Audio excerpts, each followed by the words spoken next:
Hi guys, Jake here. Thanks very much for sending in all of your questions to me via email. Really appreciate it. I'm going to try and answer as many of those as I can during these video blog episodes. So this week, the question comes in from Mitch from Reno, Nevada. And Mitch asks, how do I get my foot in the door of the wildlife filmmaking industry?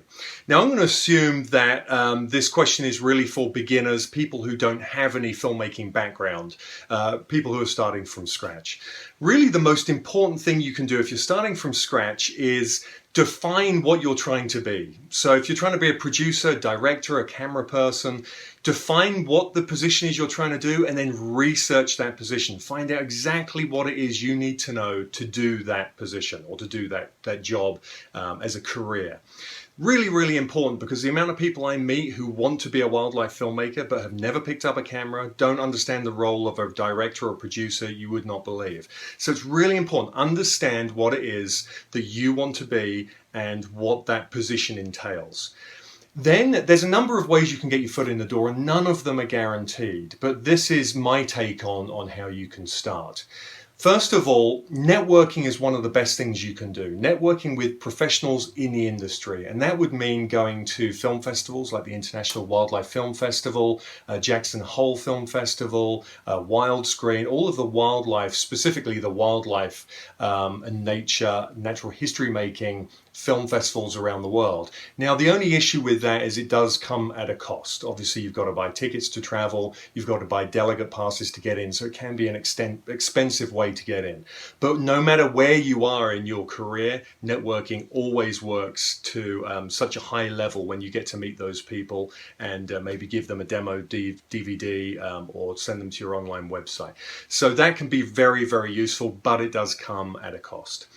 Then there's interning. Interning is very popular. Interning or doing work apprenticeship or work experience with a production company. Now, most of the time this is going to be unpaid, or there might be a small retainer paid to you, but typically it's unpaid. But what you do is you contact production companies specifically working in natural history filmmaking and asked to do an internship with them. And you're going to be asked to do pretty much anything that they need doing, the menial tasks to begin with. And what they're after is to see, one, they need people to do those tasks. Two, they want to see that you're driven and you have passion for working in that environment.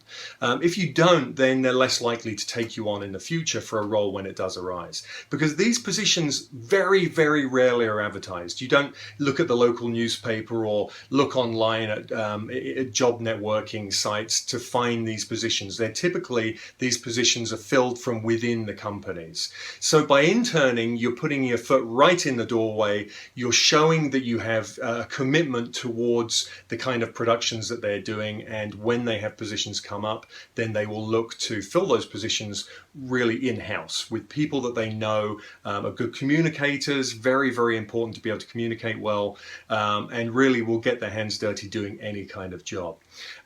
Those are really the best ways to get your foot in the door. There are other ways, like you can create your own content and send that content out to production companies, to networks, and see if there's any interest. But it's a bit like winning the lottery. These days there's so many people out there doing that. It really has to be very top notch. So in that circumstance, the best thing you can do is research, take courses, maybe even go to university or college and do a degree in natural history filmmaking. I'll put links to the colleges and universities that have those courses available on this page.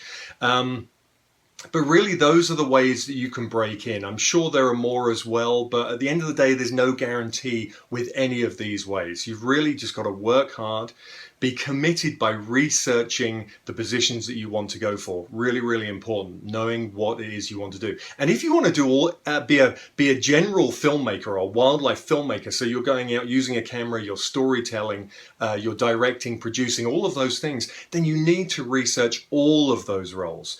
You really have to know the fundamentals of what it takes to be all of those different roles within a production company, because it can be very, very hard to do those things. And if you set out knowing nothing about it, then it can be extremely hard. And it's far better that you have an understanding of what it means to be a writer and write your scripts or your stories first, and be a director and understand how you're going to put the scenes together to build your story, and understand how to use a camera properly so that your visuals are good and they're worth watching. An audio recorder so that your audio is good. Really, really important to have exceptionally good audio. I see a lot of the time people have great video with awful audio because they put all their money into buying a camera and no audio gear, and then it's unwatchable. It's really hard to watch something with bad audio.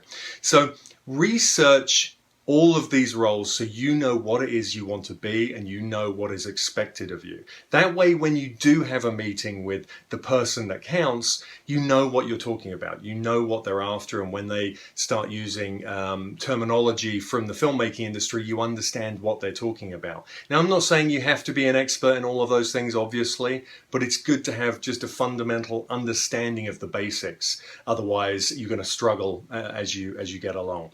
And also, people will question taking you on, even to do an internship, if you have no idea about the wildlife filmmaking industry. That's going to be very, very difficult. So I hope these tips have helped you. Again, this is it's a hard one. There is no right answer, and there is no direct route into the industry. There's no direct path. It doesn't exist.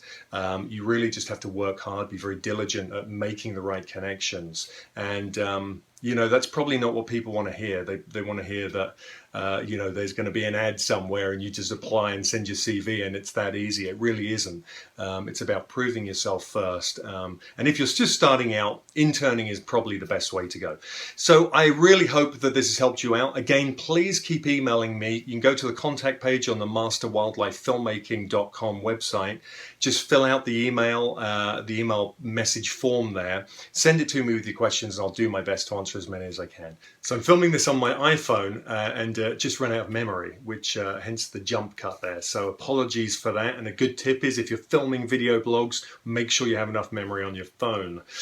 But anyway, until next time, please leave comments below. Let me know if this is useful information to you. Also, please go to masterwildlifefilmmaking.com and subscribe to our email list. That way you'll be kept up to date with all the goings on there, including the podcast episode, the new courses, and also these video blogs. So thanks again. Really hope this is useful to you. And until next time, grab your gear, get outside, and make it happen.